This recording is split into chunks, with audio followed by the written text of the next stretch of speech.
Hey everyone, welcome to my cooking blog. आज मैं share कर रही हूँ बहुत ही लाजवाब रेसिपी, जो कि है कुम्हरौरी की रेसिपी। कुम्हरौरी को बनाकर हम साल भर तक स्टोर कर सकते हैं और ये सफ़ेद पेठे से बनाया जाता है। और आप देख सकते हैं, ये मैंने बना के तैयार कर लिया है। इसे हम कुम्हरौरी बोलते हैं, जो कि सफ़ेद, बहुत जगह इसे सफ़ेद पेठा या कद्दू और हम लोग कुम्हर बोलते हैं। तो इस तरह से मेरे हाथों में जो ये है, ये कोई बॉल या फुटबॉल नहीं है, ये सफ़ेद पेठा है। तो ये लगभग 3 kg का होगा, 3 या 3.5 kg का ये सफ़ेद पेठा है। तो इसे भी हम कुम्हरौरी बड़ी तैयार करेंगे, जिसे आप साल भर तक स्टोर कर सकते हैं और कभी भी इसकी सब्ज़ी बना के खा सकते हैं। जब आपके पास सब्ज़ी नहीं होगी उस समय बना सकते हैं। और ऐसे भी ये इसकी सब्ज़ी इतनी टेस्टी लगती है कि आप ऐसे भी बना के खा लेंगे। तो इसे पहले हम धो के अच्छे से साफ़ कर लेंगे और फिर इसे हम कट कर लेंगे। तो बिहार में बोला जाता है कि इसे मतलब फीमेल जो है सो नहीं काटती हैं, मेल पर्सन से ही हमें कटवाना चाहिए इसे। तो ये मेरे हस्बैंड ने इसे काटा है, 2 भागों में इस तरह से कट कर दिया है। अब इस तरह से हम जैसे लौकी वगैरह छीलते हैं, लौकी और कद्दू को छीलते हैं, उसी तरह से हमें छील लेना है। इसका जो छिलका होता है वो काफ़ी हार्ड होता है। तो इसे आप फांसुल से या फिर छुरी से, जैसे भी आपको सुविधा हो, इस तरह से हम छील के अलग कर लेंगे। और ये है उड़द दाल, ये साबुत उड़द दाल है। तो इसे भी हम रात भर भिगो के रखेंगे। तो ये मैंने ½ kg लिया है और इसे भी अच्छे से धो के साफ़ कर लेंगे 3-4 पानी से, और इसे रात भर सोख होने के लिए छोड़ देंगे। और ये सारी तैयारी हमें रात में ही कर लेनी है। ये सफ़ेद पेठा जो है, इसे भी हम रात में ही घिस के रख लेंगे। तो इस तरह से मैंने छोटे छोटे टुकड़ों में कट कर लिया है। और इसका जो ये बीच वाला पार्ट है उसे हम हटा देंगे, वो मैं आगे दिखा दूँगी। तो इस तरह से मैंने छोटे छोटे टुकड़ों में कट करके उसके एक बार फिर से मैंने इसे धो लिया था। और इस तरह से ग्रेटर ले लेंगे, जो भी आपके पास हो। तो मेरे पास ये वाला था, तो इसी से मैं ग्रेट करूँगी। तो ये जो मोटा वाला भाग है, इसी से हम इसे ग्रेट करेंगे। और इसका बीज जो है सो इस तरह निकाल लेंगे। और आप चाहे तो आप ये पल्प जो है, आगे वाला पल्प और बीज दोनों को छुरी की सहायता से निकाल सकते हैं, या फिर इस तरह से भी आप ग्रेट कर सकते हैं। और 1-2 बीज अगर रह भी जाएगा तो भी कोई बात नहीं है, बट कोशिश करें कि आप बीज निकाल दें। तो इस तरह से हम ग्रेट कर लेंगे। और ये देखिए, ये जो बीच वाला भाग था वो थोड़ा मोटा था, वो काफ़ी सॉफ्ट होता है, तो वो ग्रेट नहीं होता है। तो इसे हम अलग रखते जाएंगे, उसे मैं बाद में दिखाऊंगी कि क्या करना है, उसे बर्बाद हम नहीं करेंगे।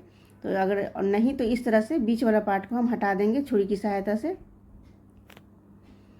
और इसमें काफ़ी छोटा छोटा बीज रहता है, बीज एक ही जगह इकट्ठा रहता है, तो इसे हम हटा देंगे। और ये सॉफ्ट वाला भाग जो है सो इसे हम अलग रख लेंगे, एक प्लेट में रखते जाएंगे। और ये भी बर्बाद नहीं, आप चाहे तो इसे हटा भी सकते हैं, बट इसे हम बर्बाद नहीं करेंगे। तो इस तरह से सारे पेठे को हम इस तरह ग्रेट कर लेंगे। और ये इस तरह से अगर आपको बीज एक साथ ही हटा देना है तो ये देख सकते हैं आप वीडियो में, इसी तरह से बीच वाला पार्ट जो है सो हम हटा देंगे। और इसका बीज, और इसे ग्रेट कर लेंगे। और इसका बीज हम हटा देंगे और पल्प को एक जगह रखते जाएंगे। तो इसी तरह से सारे पेठे को हमें ग्रेट कर लेना है। और ये जो बीच वाला भाग मैंने हटाया था, उसे भी मैंने एक जगह करते चले गई थी। और इसका जो है एक्स्ट्रा, जब आप रखिएगा तो उसे चलने वाले, मतलब जाली वाला बर्तन में रखिएगा, ताकि उसका एक्स्ट्रा पानी निकल जाए। और ये भी जो बीच वाला भाग था, उसे भी मैंने मिक्सी में दरदरा सा फाइन पेस्ट नहीं तैयार करना है, दरदरा सा मैंने उसे पीस लिया था। और उसके बाद एक कपड़े की सहायता से इसका सारा पानी जो है सो हम निचोड़ लेंगे। पानी इसमें बिल्कुल भी नहीं रहना चाहिए, इसीलिए हम इसे ग्रेट करके रात में ही रखेंगे, ताकि सारा पानी जो है सो निकल जाए। तो इस तरह जालीदार बर्तन में मैंने इस तरह रख के और हल्का सा बर्तन को टेढ़ा कर दिया था, ताकि इसका जो है सो एक्स्ट्रा पानी निकल जाए। और ये वीडियो सुबह की वीडियो है। तो सुबह में ये दाल भी फूल गई थी अच्छे से, लगभग 4-5 घंटे आप फुला सकते हैं, या फिर ओवरनाइट भी फुला सकते हैं। और रात में सारी तैयारी कर लेंगे तो सुबह बनाने में आसानी होती है, क्योंकि बड़ी बना के हमें धूप में सुखाना रहता है। तो आप पेठा को जो है सो रात में ही घिस के रख लें, और उड़द दाल को भी फूलने के लिए रात में ही डाल दें। अब इस तरह से अच्छे से एक बार और धो लेंगे उड़द को, और इस तरह इसका हम पेस्ट तैयार कर लेंगे। इसमें बिल्कुल भी पानी नहीं डालना है, बिना पानी का ही हमें इसका पेस्ट तैयार करना है। और अगर नहीं पीसे तो आप 1 से 2 चम्मच पानी ऐड कर सकते हैं, लेकिन कोशिश करिएगा कि ये बिना पानी का ही पीस जाए। तो इस तरह से मैंने सारे दाल को धीरे धीरे मैंने पीस लिया है। और हल्का सा ये दरदरा ही दाल को रखने दीजिएगा। और उसके बाद सारा दाल जब पीस जाएगा, उसके बाद हाथों से ही इसे लगभग 4 से 5 मिनट तक अच्छे से हम फेंट लेंगे।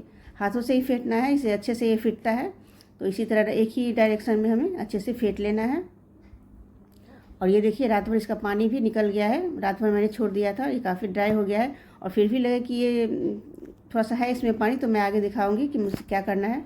तो इस तरह मैंने इस तरह कपड़े में लेकर के एक बार और मैंने इस तरह इसका सारा पानी जो है सो निकाल दिया है। पानी इसमें बिल्कुल भी नहीं रहना चाहिए, क्योंकि अगर इसमें पानी रहेगा और फिर हम पेस्ट में डालेंगे तो गीला गीला सा हो जाएगा, इसलिए उसका सारा पानी निचोड़ लेना है। अब जब उड़द दाल को हम पूरी अच्छे से फेंट लेंगे, उसके बाद एक बर्तन में अलग से पानी ले लेंगे और इस तरह डाल के देखेंगे। और ये ऊपर तैर रहा है, मतलब ये बैटर जो है सो अच्छे से फिट गया है। बस ये बैठना नहीं चाहिए, इतना हमें फेंटना है कि जब भी हम पानी में डालें इस तरह बड़ी बना के तो ऊपर तैरने लगे, नीचे बैठना नहीं चाहिए। तो ये अच्छे से फिट गया। इसे मैंने लगभग 4 से 5 मिनट तक तेज़ हाथों से मैंने एक ही डायरेक्शन में फेंटा था। और इसमें मैंने कोई भी सोडा वगैरह नहीं डाला है, बिना सोडा का ही मैंने बनाया है और ये ऐसे भी बहुत ही टेस्टी बनता है। अब इसमें हम 1 टीस्पून के करीब हींग डाल देंगे और बाकी कोई भी मसाला हम इसमें ऐड नहीं करेंगे, ये प्लेन ही बहुत अच्छा लगता है। अब जितना भी मैंने पानी इसका एक्स्ट्रा निकाल दिया था और ये जो पेठा है इसे हम इसी पेस्ट में डाल देंगे, उड़द दाल के पेस्ट में, और अच्छे से एक बार और मिक्स कर लेंगे।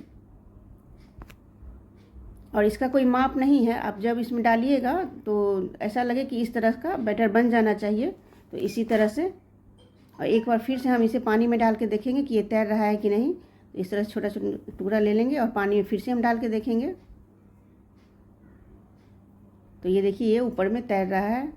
और इस तरह से आप इसे बनाइएगा। ये बिल्कुल भी आसान है ये बनाना, मेहनत तो है थोड़ा सा इसे ग्रेट करने में, बट इसकी सब्ज़ी बहुत ही टेस्टी बनती है और साल भर तक आप इसे स्टोर कर सकते हैं। तो उसके बाद मैं छत पे चली गई थी क्योंकि इसे धूप में सुखाना बहुत ज़रूरी होता है। तो आपके पास कुछ भी हो, टेबल हो या फिर चारपाई हो, या इस तरह से नीचे में अच्छे से मैंने चादर बिछा दिया था, फिर नीचे फर वाला टॉवेल डाल दिया और उसके ऊपर से मैंने एक पतला सा गमछा डाला है। उसी पे मैंने इस तरह से बढ़िया छोटी छोटी बढ़िया बनाते जाएंगे। और इसकी साइज़ जो है सो थोड़ी सी बड़ी होती है, जैसे अदौड़ी दनौड़ी वगैरह जो होता है, उड़द दाल की अदौड़ी जो बनती है उससे थोड़ा सा इसका साइज़ आप वीडियो में देख सकते हैं। इस तरह से गोल गोल हम तैयार करते जाएंगे। और धूप काफ़ी तेज़ थी तो मैंने एक दुपट्टा लपेट लिया था और इस तरह मैंने पूरे अदौड़ी बना के ऊपर से भी मैंने एक पतला सा नेट वाला दुपट्टा डाल के इस तरह चिमटा लगा दिया था ताकि धूल मिट्टी इस पर ना पड़े। और ये मुझे बनाते बनाते थोड़ा सा लेट हो गया था, 11-12 बज गया था। तो इसे जब मैंने उखाड़ा तो ये अंदर से हल्का सा गीला गीला था। तो इस तरह से इसे हम अभी नहीं उखाड़ेंगे, नहीं तो सारा बर्बाद हो जाएगा। इस तरह से इसे फोल्ड करके मैं नीचे लेके चली गई थी और अगले दिन फिर से मैंने इसे धूप में डाल लिया था। एक दिन की धूप मैंने और दिखाया। तो ये दूसरे दिन की वीडियो है, दूसरे दिन की शाम की वीडियो।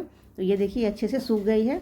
और इसी तरह से नीचे से हम कपड़ा को पकड़ेंगे और इस तरह से एक हाथ से हम हल्के हाथों से हम निकालेंगे। तो नीचे बिल्कुल भी देख सकते हैं आप, ये नहीं लग रहा है कपड़ा में, तो मतलब ये अच्छे से सूख गई है। इसी तरह धीरे धीरे करके हम सारा निकालेंगे। और इस तरह निकालने के बाद भी आप एक दिन की धूप और लगा दीजिएगा। जितना भी ये अच्छे से सूख जाएगा तो उतना ही ये अच्छा हो जाएगा, इसमें कीड़े वगैरह नहीं लगेंगे क्योंकि इसे हमें स्टोर करना रहता है। तो ये अच्छे से मैंने लगभग 2-3 दिन कपड़े से निकालने के बाद मैंने 2 दिन की और धूप दिखा दी थी। और इस तरह डब्बे में स्टोर करके हम रख लेंगे और साल भर तक इसे आप इंजॉय कर सकते हैं। और ये रेसिपी मैंने अपने माँ से सीखी थी, माँ मेरी बनाती थी तो मैंने उन्हें देखा था बनाते हुए, तो मैंने भी बनाया। और जब भी मैं बनाती हूँ तो एक बार मैं उनसे पूछ ज़रूर लेती हूँ कि कैसे बनता है। तो वीडियो अच्छी लगे तो लाइक कीजिएगा, चैनल पर न्यू है तो सब्सक्राइब करना नहीं भूलिएगा। मिलते हैं